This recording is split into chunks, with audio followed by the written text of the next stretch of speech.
तो बच्चों आज हम लोग पढ़ेंगे थर्मोडायनामिक्स ऑफ केमिकल इक्विलिब्रियम।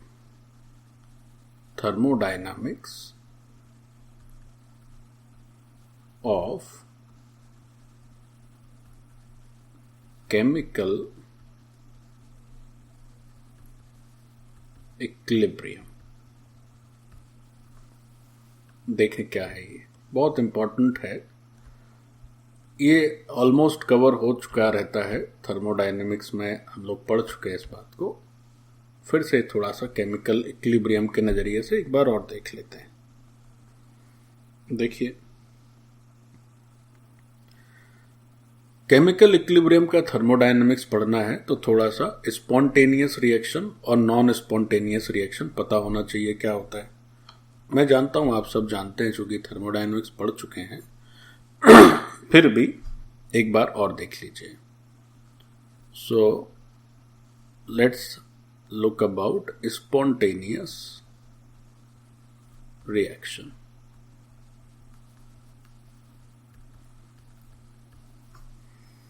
तो स्पॉन्टेनियस रिएक्शन आपको याद होगा थर्मोडायनेमिक्स में पढ़ते थे, जिसका डेल्टा जी नेगेटिव हो, दैट इज स्पॉन्टेनियस, है ना। बट अगर फिजिकल इसका मीनिंग अगर समझना चाहें तो ये ऐसा प्रोसेस है जो एक बार आप स्टार्ट कर दें, फिर आपको दिमाग नहीं लगाना पड़े, ये अपने आप चलता रहे जब तक कि समाप्त ना हो जाए। सो इट्स अ प्रोसेस और रिएक्शन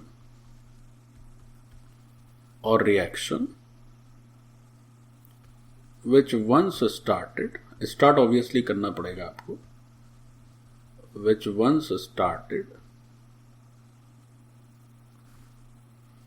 comma, continued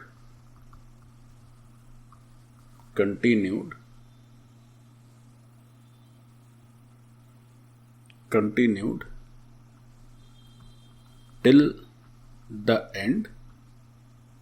एक तो हो जाए कि रिएक्शन समाप्त हो जाए, ऐसा हो सकता है।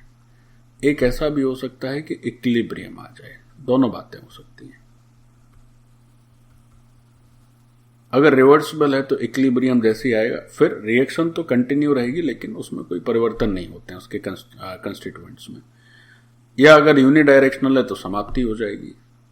तो once started, continued till the end और equilibrium without any external support,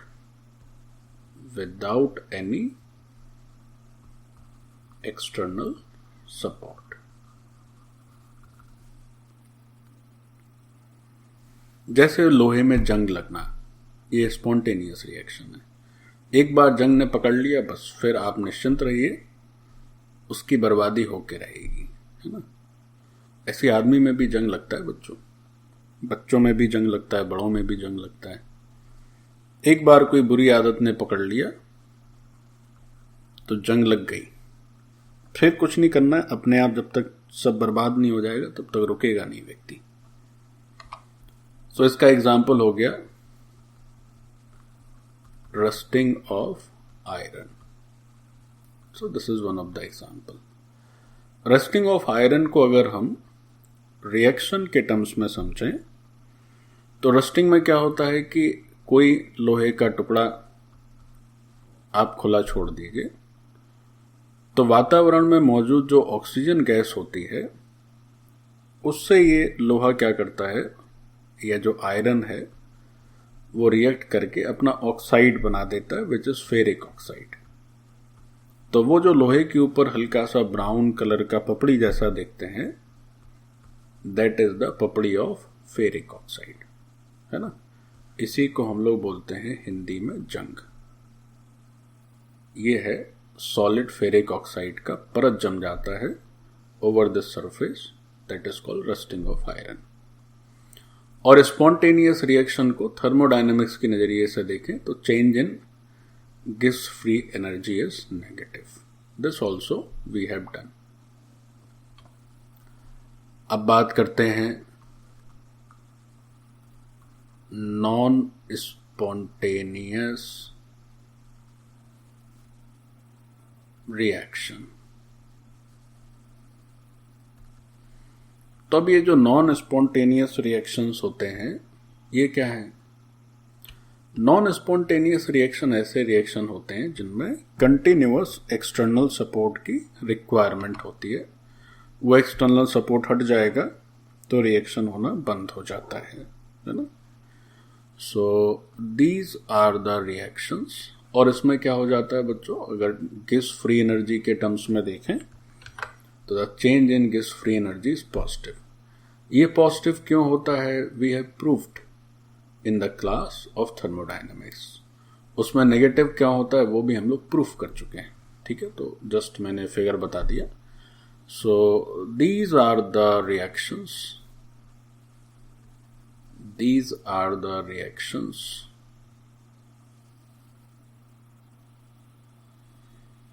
which once started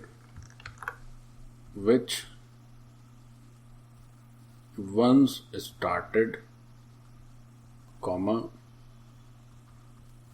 can't be finished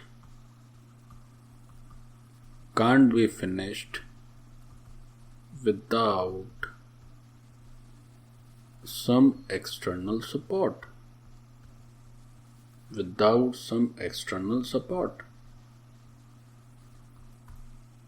ये नॉन स्पॉन्टेनियस की बात हो गई, ठीक। अब ये जो स्पॉन्टेनियस और नॉन स्पॉन्टेनियस रिएक्शंस हो गई, ये तो बहुत आसान से दो आर्टिकल हो गए। अब केमिकल इक्विलिब्रियम के थर्मोडायनेमिक्स में जो नेक्स्ट आर्टिकल होता है that is gives free energy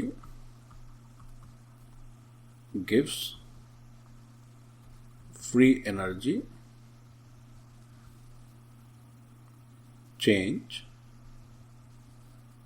and spontaneity. अब ऐसे तो ये हम लोग पढ़ ही चुके हैं,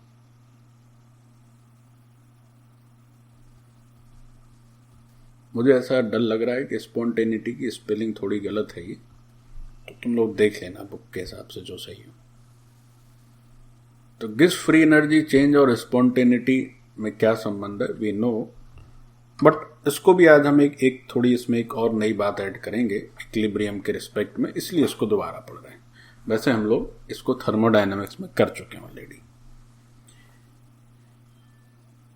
तो गिव्स फ्री एनर्जी का जो फॉर्मूला होता है which is G is equal to H minus Ts, है ना। G is equal to H minus Ts। यहां पर H एंथैल्पी है, लिख लेते हैं फटाफट। G हो जाता है gives free energy, H हो जाता है एंथैल्पी, फिर S हो जाता है एंट्रोपी, और T हो जाता है टेम्परेचर, जो कि हम लोग लिखते हैं केल्विन में। अब कोई ऐसी रिएक्शन है जो कि एक फिक्स टेम्परेचर पर चल रही है, तो उस रिएक्शन में किसी भी दो मोमेंट्स पर हम G, H और S अगर मेजर करें और उन दो का डिफरेंस लिखें तो आ जाएगा अपना delta G, delta H, T और डेल्टा S। T तो चेंज होगा नहीं, टेम्परेचर तो सेम ही रिएक्शन का है, बट इस G, H और S में चेंज वो पता चल जाएगा। तो फिर इसी रिलेशन को हम लोग थोड़ा सा चेंज करके लिख पाते हैं। तो वो चेंज करके कैसे लिखते हैं देखिए, ठीक है चलो। So if reaction is happening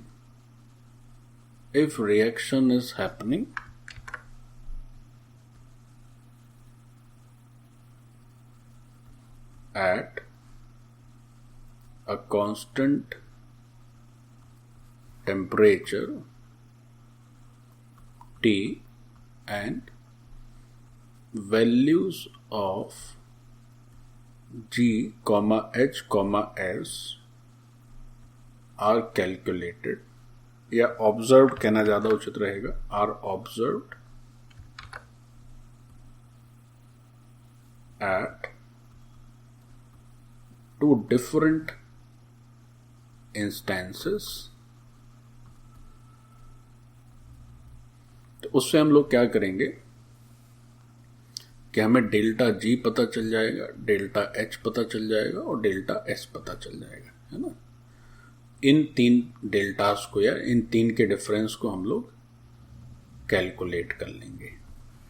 फिर जो नया रिलेशन लिखा जाता है वो नया रिलेशन लिखा जाएगा delta G is equal to delta H minus T delta S.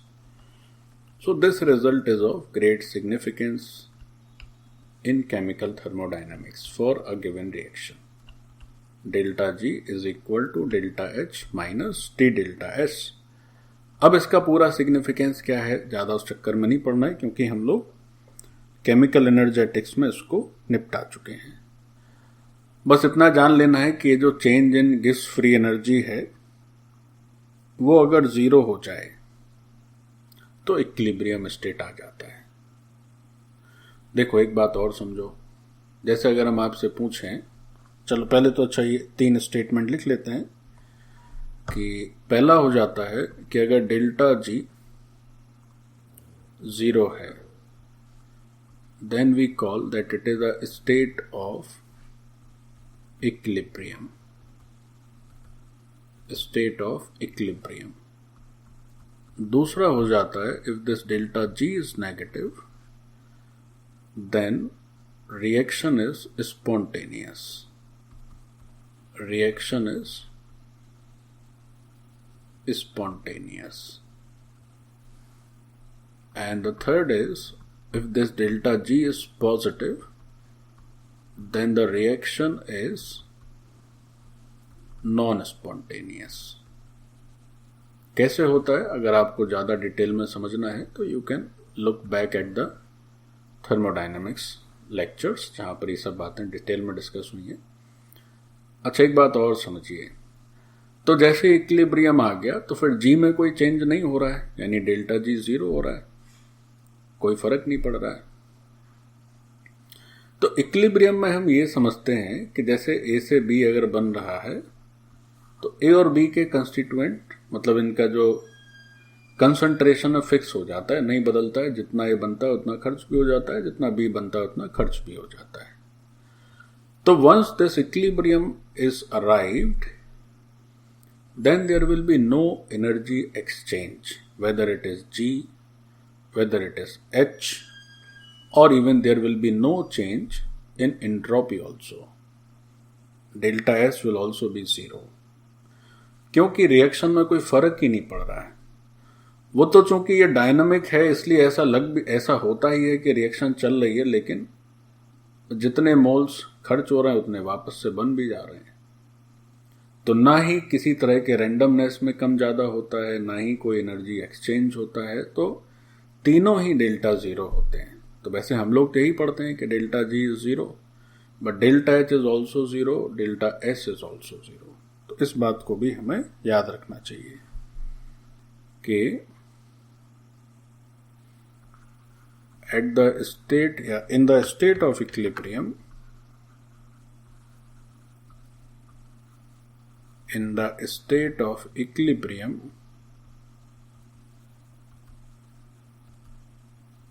comma, delta G is equal to delta H is equal to delta S. All three deltas are zero. All are zero. Okay. अब ये जो delta G है, इसी delta G का एक और formula रहता है which is delta G naught plus R into T log base e Q. अच्छा एक बात और समझ लीजिए, जैसे हमने लिखा लॉग एक्स, तो उसको दो तरह से कोई समझ सकता है, क्योंकि बचपन से पढ़ते आ रहे हैं कि लॉग में दो बेस बाय डिफॉल्ट काम करते हैं, दे आर आइदर 10 और e। लेकिन क्या होता है कि जनरली अगर आपको ऐसा जनरल एक प्रचलन चल पड़ा है कि अगर log x बेस में e है और अगर किसी को e नहीं लिखना है तो वो ऐसे लिख देगा ln x। तो ये अंडरस्टूड है कि यहां पर बेस e है। और अगर log x बेस में 10 है तो ये तो पूरा 10 लिखेगा और या फिर केवल log x ही लिख देगा। तो अगर बुक में ln x कहीं पे नजर आ जाए तो समझ जाना है आपको कि ये बेस e की बात कह रहा है ना। चूंकि मैंने log पूरा लिखा, नीचे बेस में e भी लिख दिया, इसलिए ताकि आपको चीजें और स्पष्ट होती रहें। अब ये जो डेल्टा जी और डेल्टा जी नॉट है, इनके बीच का रिलेशन है when reaction is happening at temperature capital T and this Q is nothing but your reaction quotient। पिछले क्लासेस में हम लोग रिएक्शन कोशेंट भी पढ़े थे। तो रिएक्शन कोशेंट क्या है? प्रोडक्ट और रिएक्टेंट के एक्टिव मास का रेशियो ही होता है, but this is calculated at any moment of the reaction. के इक्विलिब्रियम भी एक तरह का रिएक्शन कोशेंट है, बट वो केवल इक्विलिब्रियम स्टेट में है। ठीक है, तो चाहे तो लिख लें, वैसे आपको तो पता ही है Q is reaction quotient and this delta G naught is change in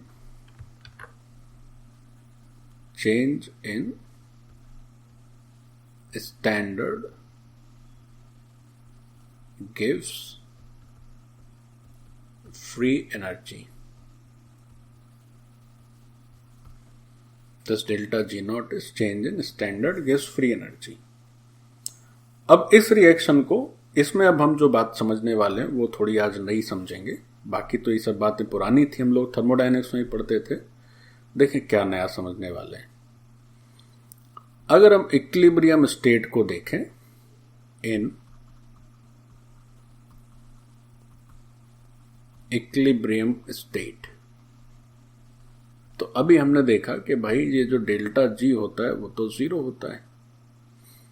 अच्छा, एक चीज और कर लेते हैं पहले, तब यहां बगल में लिख देता हूं। जैसे अगर हमें log e को log 10 में कन्वर्ट करना रहता है तो हम क्या करते हैं, उस log में 2.303 से मल्टीप्लिकेशन कर देते हैं, तो अब ये बेस 10 हो जाता है ना। तो इसको भी ध्यान रखें या कॉपी में लिखें तो बढ़िया रहेगा। कभी भी log बेस e को log बेस 10 में कन्वर्ट करना है तो we need to multiply it by 2.303। Okay, तो अगर इक्विलिब्रियम स्टेट की बात करें तो डेल्टा जी तो भाई 0 होता है। अब अगर डेल्टा जी 0 हो गया तो डेल्टा जी नॉट की वैल्यू क्या आ जाएगी, यहां 0 हो जाएगा तो ये सामने पहुंच जाएगा। So this is minus RT ln Q और दिस इज माइनस 2.303 RT। अच्छा, एक चीज और गलत हो गई यहां पे, देखो क्या। अगर हम इक्विलिब्रियम स्टेट की बात कर रहे हैं तो डेल्टा जी तो 0 होता ही है और जो Q है वो कन्वर्ट हो जाता है के इक्विलिब्रियम में। तो इक्विलिब्रियम स्टेट में जो डेल्टा जी नॉट की वैल्यू लिखी जाएगी दैट वुड बी, आप अगर E के टर्म में लिखना चाहें तो माइनस RT log बेस में E के इक्विलिब्रियम, और इसी को अगर आप log बेस 10 में लिखना चाहें तो माइनस 2.303 RT log बेस में 10 और के इक्विलिब्रियम। ठीक, so this is the value of delta G not. This is the value of delta G not.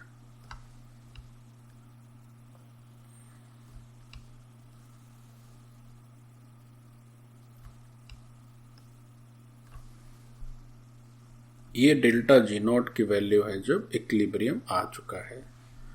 तो Q क्या हो जाएगा, के इक्विलिब्रियम, और डेल्टा जी क्या हो जाता है बच्चों, 0।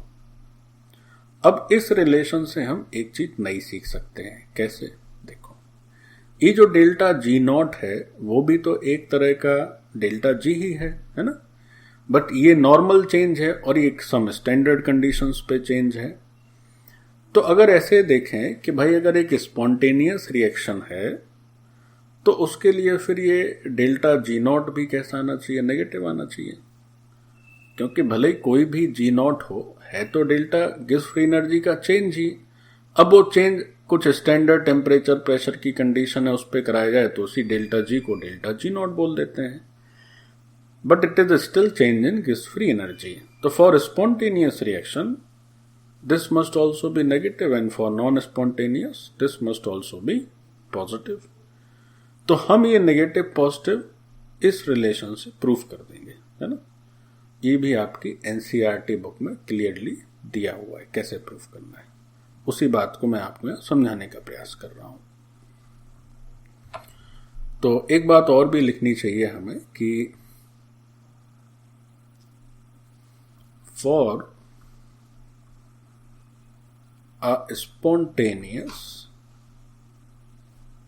reaction डेल्टा जी नॉट भी नेगेटिव आना चाहिए, and for a non spontaneous reaction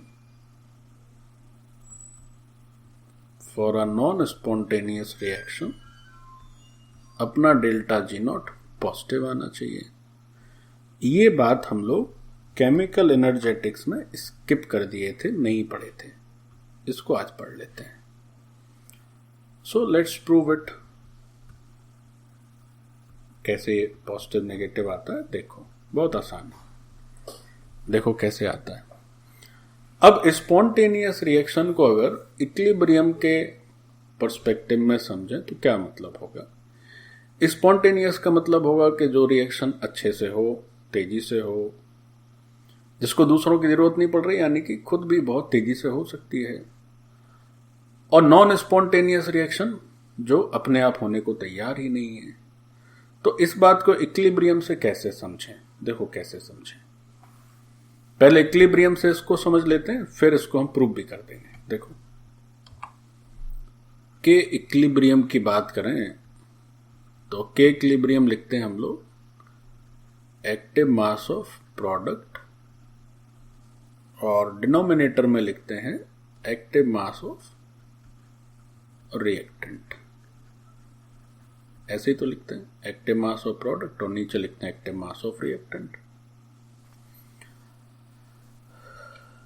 अब क्या हो कि अगर ऐसा हो, क्या हो कि जो एक्टिव मास ऑफ प्रोडक्ट का है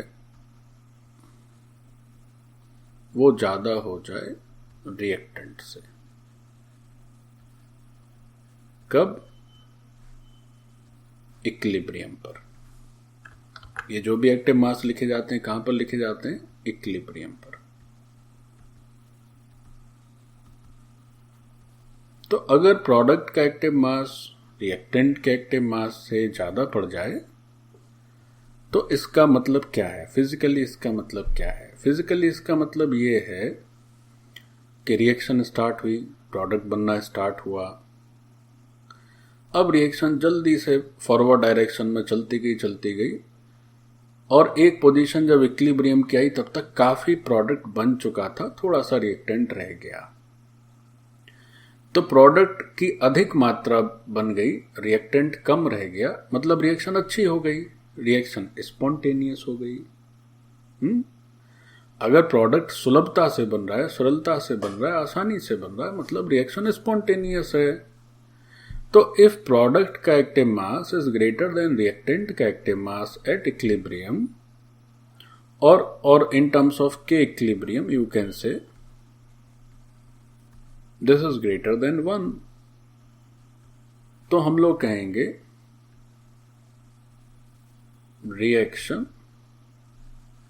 रिएक्शन जब से शुरुआत हुई तो आगे फॉरवर्ड डायरेक्शन में धड़धड़ाते चली गई, दनादन प्रोडक्ट बनता गया और प्रोडक्ट काफी बन गया, रिएक्टेंट थोड़ा सा रह गया, तभी तो ये 1 से बड़ा आया।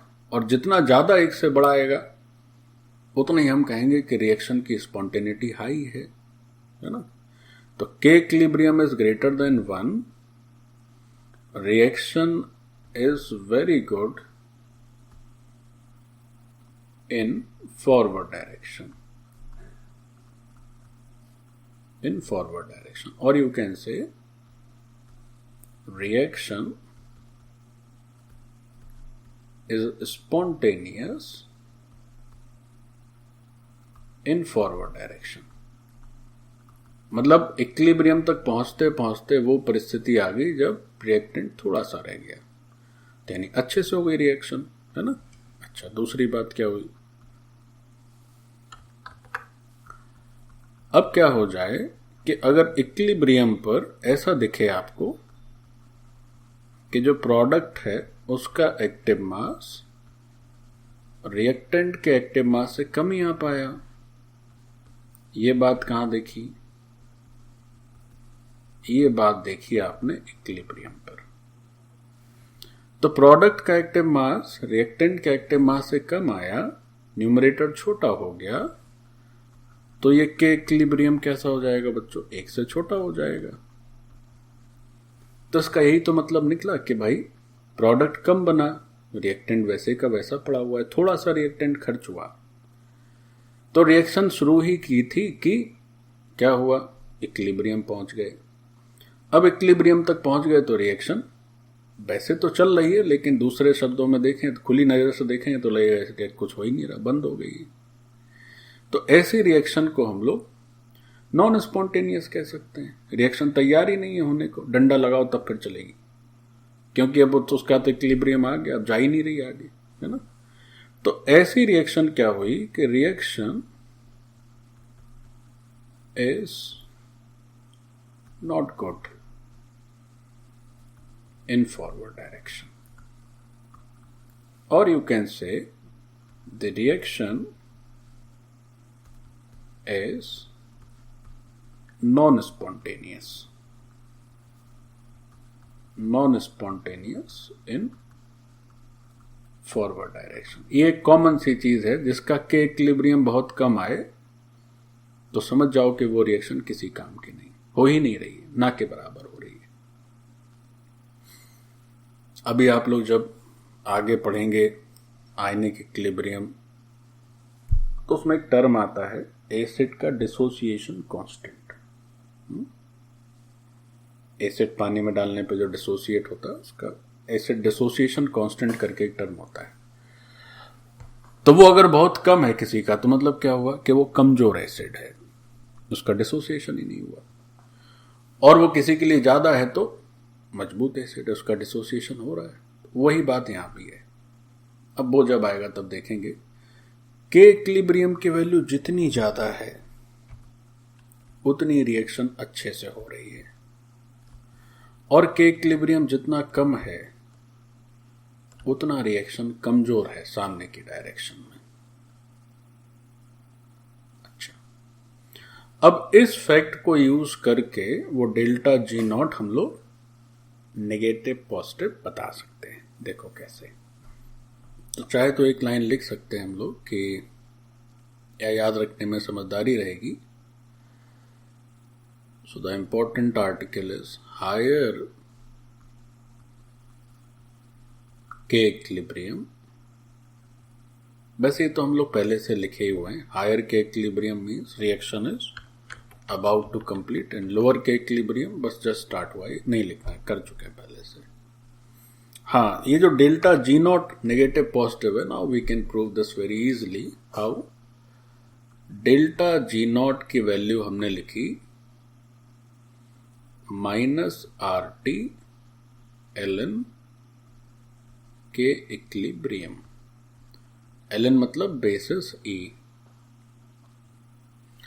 या आप इसको ऐसे भी लिख सकते हो, minus delta G naught by RT, this is equal to log base E and K equilibrium, or if you can remove log, तो लॉग को हटा देंगे तो ये ऐसे भी हो जाएगा e to the power minus delta G naught by R T, है ना। लॉग को हटाने पे ऐसा हो गया। लॉग को हटाना आता है ना सबको, कैसे हटाते हैं देखो थोड़ा सा समझ।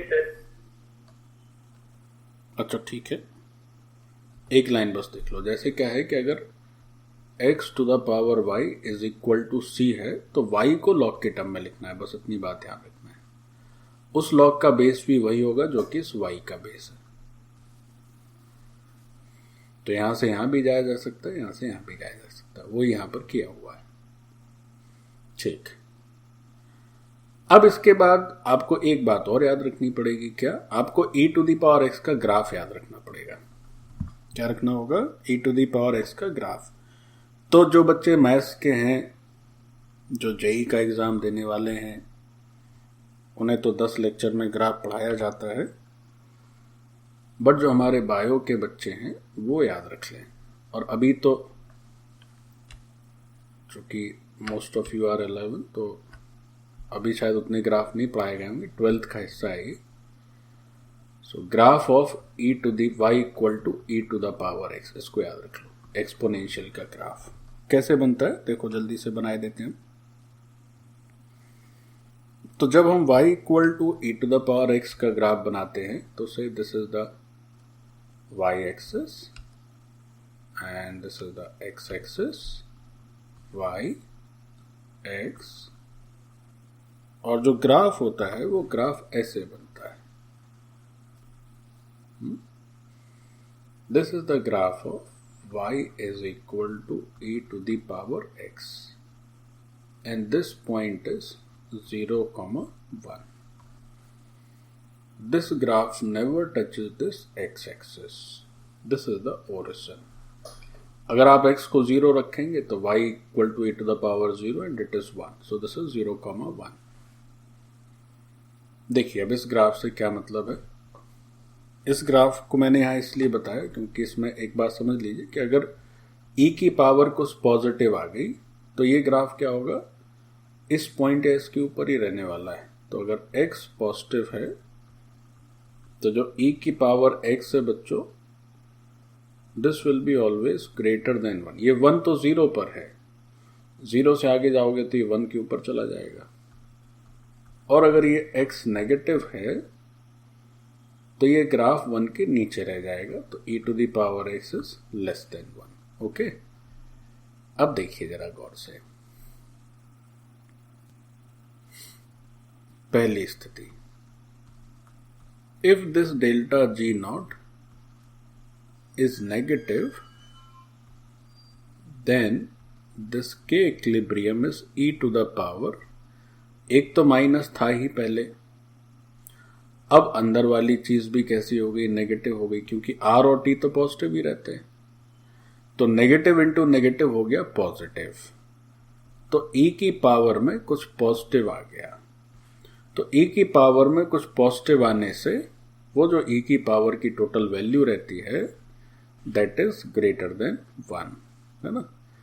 तो डेल्टा जी नेगेटिव का मतलब होता है के इक्विलिब्रियम ग्रेटर देन 1, और के इक्विलिब्रियम ग्रेटर देन 1 का मतलब होता है कि रिएक्शन काफी हद तक कंप्लीट हो गई, है ना, मतलब प्रोडक्ट काफी बन चुका है। So delta G naught is less than 0 means K equilibrium is greater than 1 means reaction is very good at forward direction, और you can say very near to spontaneity. ये तो एक बात हो गई। ऐसे ही दूसरी बात है, कैसे? अगर डेल्टा जी नॉट पॉजिटिव है तो क्या हो जाएगा भाई, जो के इक्विलिब्रियम होगा वो e to the power minus, और अगर ये पॉजिटिव है तो माइनस के साथ ब्रैकेट में प्लस आ गया। तो माइनस और प्लस क्या हो गया भाई, माइनस ही रहा। तो e to the power something negative means its value is less than 1.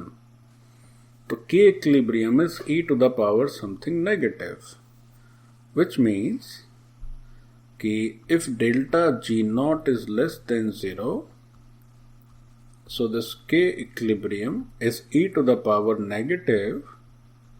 It will take a value which is less than 1, एक से छोटी वैल्यू, और जो रिएक्शन होगी that is near to non spontaneity, आगे बढ़ने को तैयार ही नहीं है। क्यों? रिएक्शन स्टार्ट हुई नहीं कि इक्विलिब्रियम आ गया। इक्विलिब्रियम आ गया, मामला ठंडा पड़ गया, कुछ बदलाव ही नहीं होगा, रिएक्टेंट और प्रोडक्ट जस के तस हो जाएंगे, कुछ भी बदलाव नहीं होगा। लास्ट टाइम में डेल जी रिएक्टर पे ओ अच्छा, ये थोड़ा मैंने, ठीक है मैं ठीक कर देता हूं। यहां एक थोड़ी सी गलती हो गई, यहां डेल्टा जी पॉजिटिव है ना, मैं गलती से नेगेटिव बता दिया। तो ये आपका अब इक्विलिब्रियम और स्पॉन्टेनिटी वाला चैप्टर क्लोज। अब कभी कभी ऐसे क्वेश्चन आ जाते हैं, मान लीजिए दे दिया कि इक्विलिब्रियम पर एक रिएक्शन है, डेल्टा जी नॉट पता है, के इक्विलिब्रियम बता दीजिए, या के इक्विलिब्रियम पता है, डेल्टा जी नॉट बता दीजिए, है ना। तो ऐसे क्वेश्चन आसानी से हम लोग कर सकते हैं। तो अब आपको ये बात मेरी समझ से स्पष्ट हो गई होगी कि डेल्टा जी नॉट भी तो एक तरह का गैस फ्री एनर्जी चेंज है, कंडीशंस भले ही अलग हो, तो वो भी स्पॉन्टेनियस के लिए नेगेटिव आना चाहिए। तो कैसे आ रहा है वो समझ गए। ऐसे ही नॉन स्पॉन्टेनियस के लिए वो पॉजिटिव आना चाहिए डेल्टा जी नॉट, कैसे आ रहा समझ गए। तो ये मामला निपट गया।